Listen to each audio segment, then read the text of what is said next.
Book 1, Canto 2, The Issue.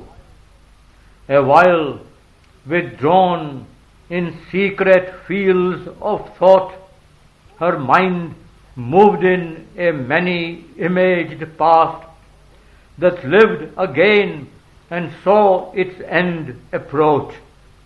Dying, it lived imperishably in her, transient and vanishing from transient eyes, invisible, a faithful ghost of self, it bore the future on its phantom breast. Along the fleeting events' far backward trail regressed the stream of the insistent hours, and on the bank of the mysterious flood, peopled with well-loved forms now seen no more, and the subtle images of things that were, her witness spirit stood reviewing time. All that she once had hoped and dreamed and been flew past her eagle-winged through memory's skies. As in a many-hued, flaming inner dawn, her life's broad highways and its sweet bypaths lay mapped to her sun-clear, recording view. From the bright country of her childhood's days and the blue mountains of her soaring youth and the paradise groves and peacock wings of love, to joy clutched under the silent shadow of doom in a last turn where heaven raced with hell. 12 passionate months led in a day of fate, an absolute supernatural darkness falls on man sometimes when he draws near to God. An hour arrives when fail all nature's means. Forced out from the protecting ignorance and flung back on his naked primal need, he at length must cast from him his surface soul and be the ungarbed entity within. That hour had fallen now on Savitri, a point she had reached where life must be in vain, or in her inborn element awake, her will must cancel her body's destiny. For only the unborn spirit's timeless power can lift the yoke imposed by birth in time. Only the self that builds this figure of self can raise the fixed, interminable line that joins these changing names, these numberless lives, these new oblivious personalities, and keeps still lurking in our conscious acts the trail of old forgotten thoughts and deeds. Disown the legacy of our buried selves, the burdensome heirship to our vanished forms, accepted blindly by the body and soul.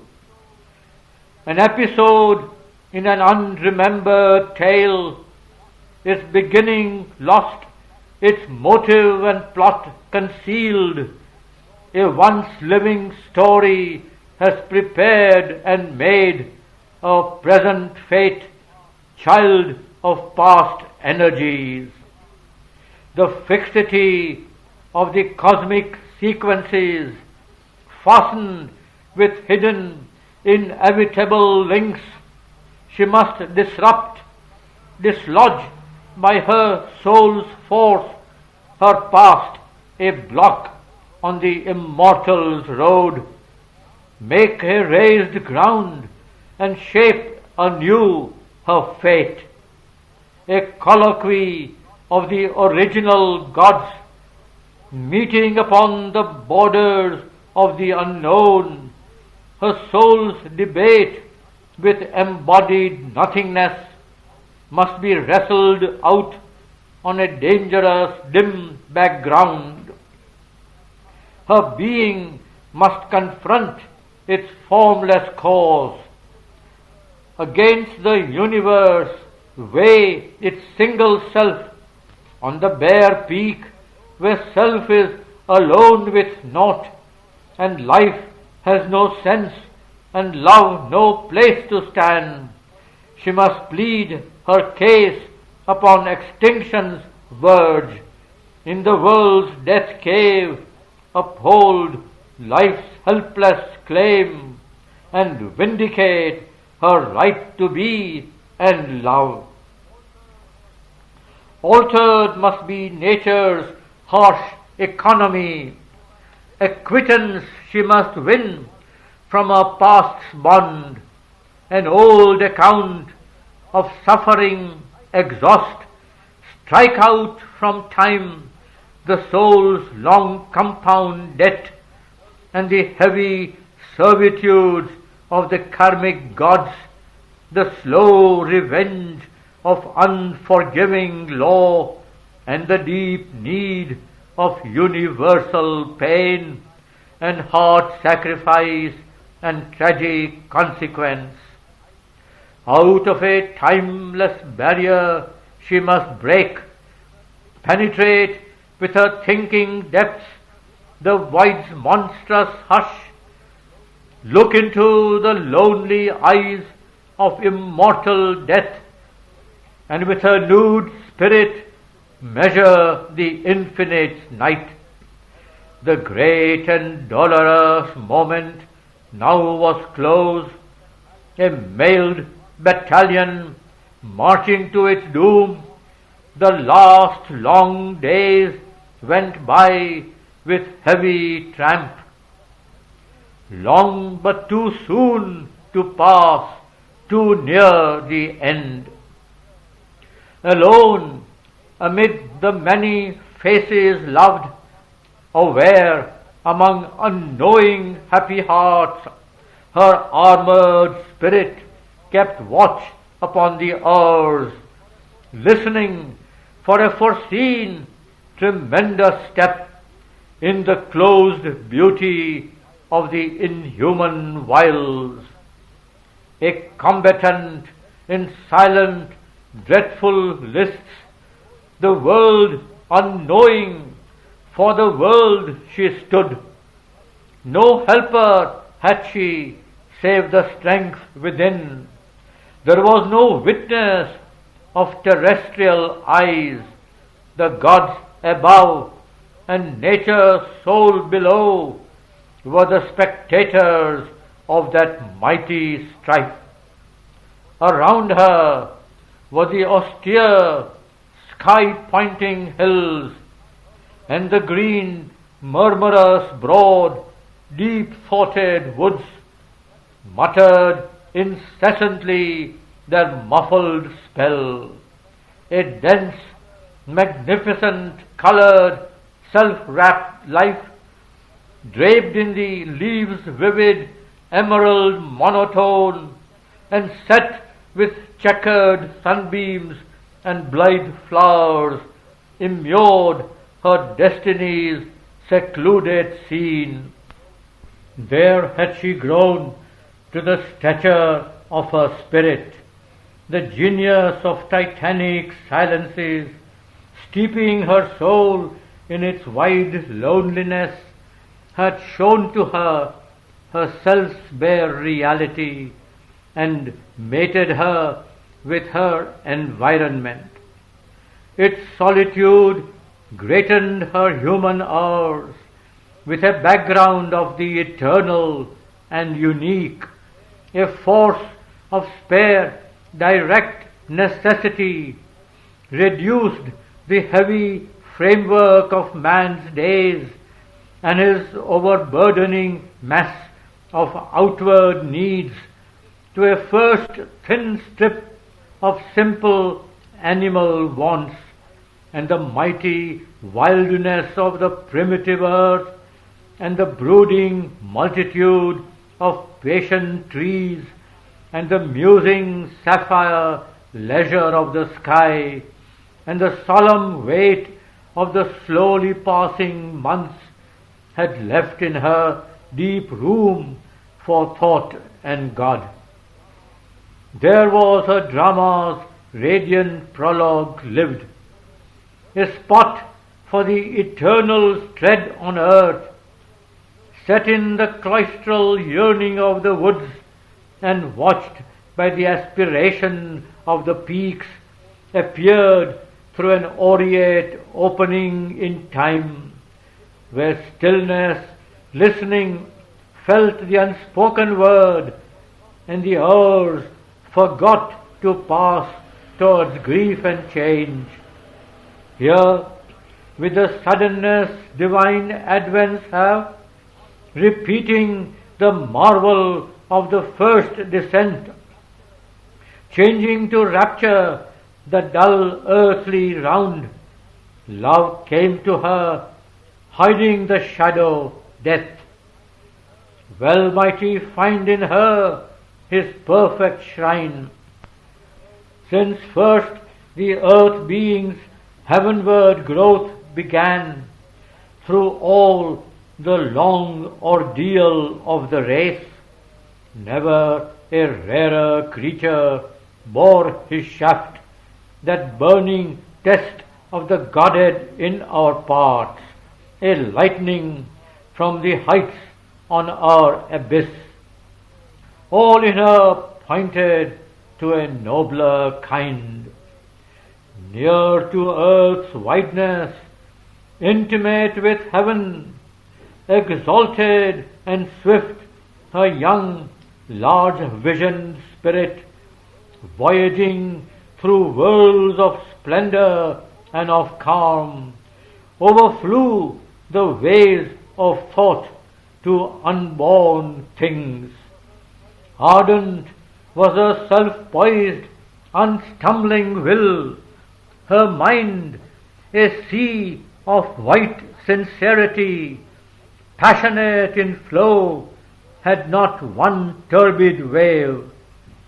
As in a mystic and dynamic dance, a priestess of immaculate ecstasies, inspired and ruled from truth's revealing vault, moves in some prophet cavern of the gods, a heart of silence in the hands of joy, inhabited with rich creative beats, a body like a parable of dawn, that seemed a niche for veiled divinity, or golden temple door to things beyond. Immortal rhythms swayed in her time-born steps.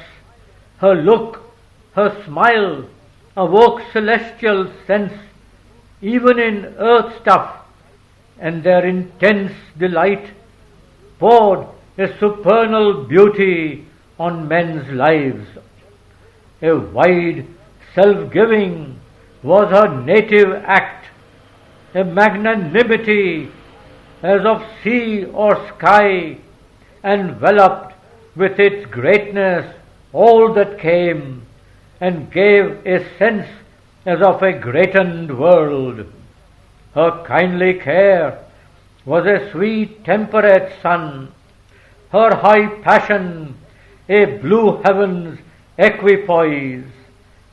As might a soul fly like a hunted bird, escaping with tired wings from a world of storms, and a quiet reach like a remembered breast, in a haven of safety and splendid soft repose, one could drink life back in streams of honey fire, recover the lost habit of happiness, feel her bright nature's glorious ambience and preen joy in her warmth and colours rule. A deep of compassion, a hushed sanctuary, her inward help unbarred a gate in heaven. Love in her was wider than the universe. The whole world could take refuge in her single heart. The great, unsatisfied Godhead here could dwell, vacant of the dwarf self's imprisoned air. Her mood could harbour his sublimer breath, spiritual, that can make all things divine. For even her gulfs were secrecies of light. At once she was the stillness and the word, a continent of self-diffusing peace, an ocean of untrembling virgin fire. The strength, the silence of the gods were hers. In her he found a vastness like his own. His high, warm, subtle ether he refound and moved in her as in his natural home. In her he met his own eternity. Till then no mournful line had barred this ray. On the frail breast of this precarious earth, since her orbed sight in its breath-fastened house, opening in sympathy with happier stars, where life is not exposed to sorrowful change, remembered beauty, death-claimed lids ignore, and wondered at this world of fragile forms carried on canvas strips of shimmering time. The impunity of unborn mites was hers. Although she leaned to bear the human load, her walk kept still the measures of the gods. Earth's breath had failed to stain that brilliant glass. Unsmeared with the dust of her mortal atmosphere, it still reflected heaven's spiritual joy. Almost they saw who lived within her light, her playmate in the sempiternal spheres, descended from its unattainable realms in her attracting Advent's luminous wake, the white fire dragon bird of endless bliss, drifting with burning wings above her days. Heaven's tranquil shield guarded the missioned child. A glowing orbit was her early term, years like gold raiment of the gods that pass. Her youth sat throned in calm felicity, but joy cannot endure until the end.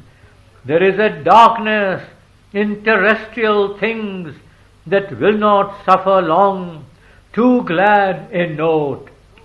On her too closed the inescapable hand. The armed immortal bore the snare of time.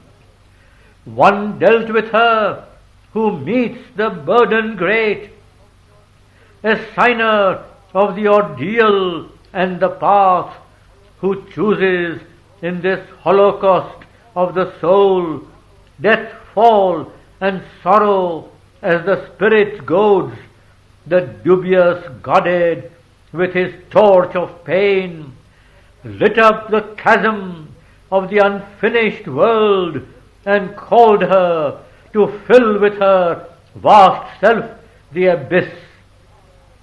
August and pitiless in his calm outlook, heightening the Eternal's dreadful strategy he measured the difficulty with the might and dug more deep the gulf that all must cross.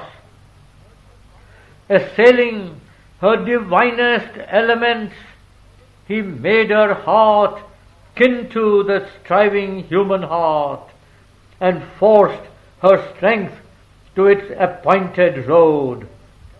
For this she had accepted mortal breath, to wrestle with the shadow she had come, and must confront the riddle of man's birth and life's brief struggle in dumb matter's night.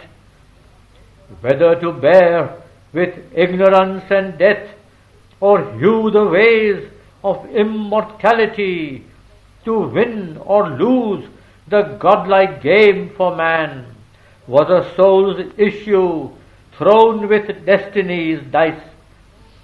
But not to submit and suffer was she born. To lead, to deliver was a glorious part. Here was no fabric of terrestrial make, fit for a day's use by busy, careless powers. An image fluttering on the screen of fate, half animated for a passing show, or a castaway on the ocean of desire, flung to the eddies in a ruthless sport, and tossed along the gulfs of circumstance, a creature born to bend beneath the yoke, a chattel and a plaything of time's lords, or one more pawn who comes destined to be pushed one slow move forward on a measureless board in the chess play of the earth's soul with doom. Such is the human figure drawn by time. A conscious frame was here, a self-born force. In this enigma of the dusk of God, this slow and strange, uneasy compromise of limiting nature with a limitless soul, where all must move between an ordered chance and an uncaring blind necessity. Too high the fire spiritual dare not blaze. If once it met the intense original flame, an answering touch might shatter all measures made, and earth sink down with the weight of the infinite. A jail is this immense material world. Across its road stands armed a stone-eyed law. At every gate the huge dim sentinels pace, a grey tribunal of the ignorance, an inquisition of the priests of night.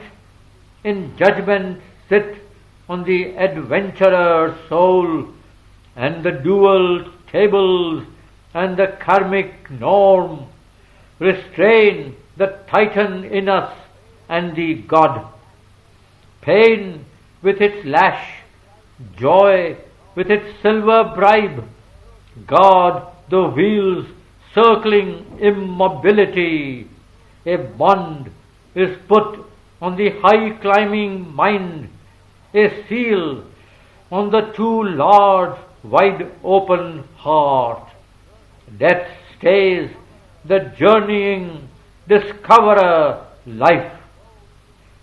Thus is the throne of the inconscient safe, while the tardy coilings of the eons pass, and the animal browses in the sacred fence, and the gold hawk can cross the skies no more.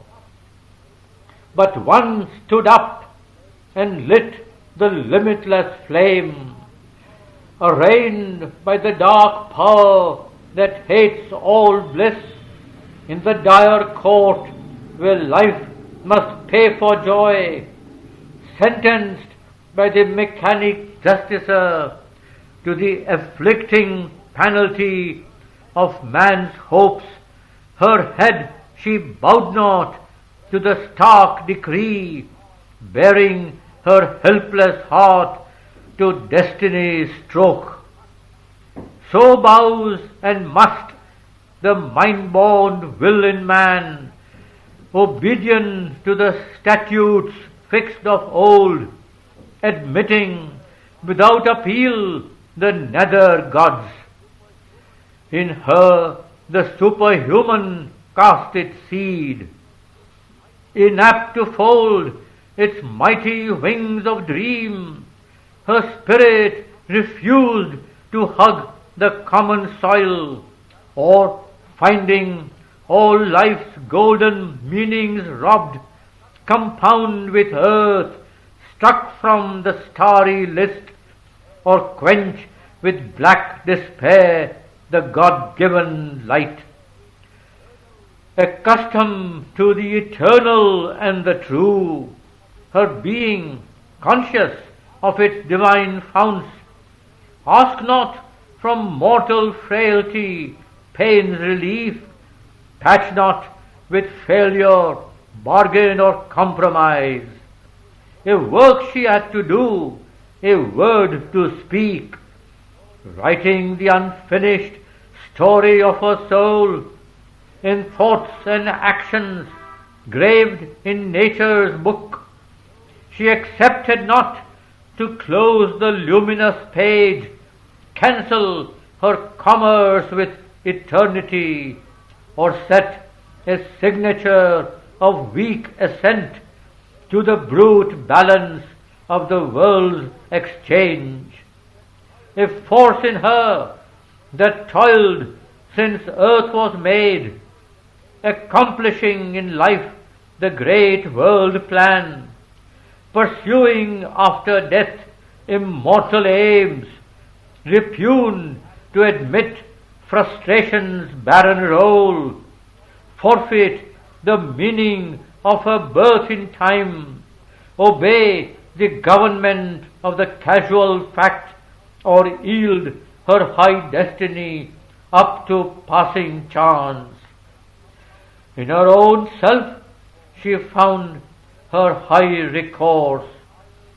She matched with the iron law her sovereign right. A single will opposed the cosmic rule. To stay the wheels of doom this greatness rose, and the unseen knock upon her hidden gates, her strength made greater by the lightning's touch, awoke from slumber in her heart's recess. It bore the stroke of that which kills and saves. Across the awful march no eye can see, barring its dreadful route, no will can change. She faced the engines of the universe. A heart stood in the way of the driving wheels. Its giant workings paused in front of a mind. Its stark conventions met the flame of a soul.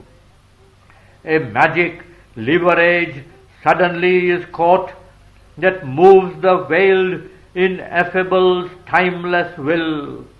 A prayer, a master act, a king idea can link man's strength to a transcendent force. Then miracle is made the common rule. One mighty deed can change the course of things. A lonely thought becomes omnipotent. All now seems nature's massed machinery, an endless servitude to material rule, and long determination's rigid chain, her firm and changeless habits aping law, her empire of unconscious deft device, annul the claim of man's free human will. He too is a machine amid machines. A piston brain pumps out the shapes of thought. A beating heart cuts out emotions' modes. An insentient energy fabricates a soul. Or the figure of the world reveals the signs of a tide chance repeating her old steps in circles around matter's binding posts. A random series of inept events to which reason lends elusive sense is here, or the empiric life's instinctive search, or a vast ignorant mind's colossal work. But wisdom comes and vision grows within. Then nature's instrument crowns himself her king. He feels his witnessing self and conscious power. His soul steps back and sees the light supreme. A Godhead stands behind the brute machine. This truth broke in a triumph of fire. A victory was won for God in man. The deity revealed its hidden face. The great world mother now in her arose. A living choice reversed fate's cold dead turn, affirmed the spirit's tread on circumstance, pressed back the senseless dire revolving wheel, and stopped the mute march of necessity. A flaming warrior from the eternal peaks, empowered to force the door denied and closed, smote from death's visage its dumb absolute, and burst the bounds of consciousness and time.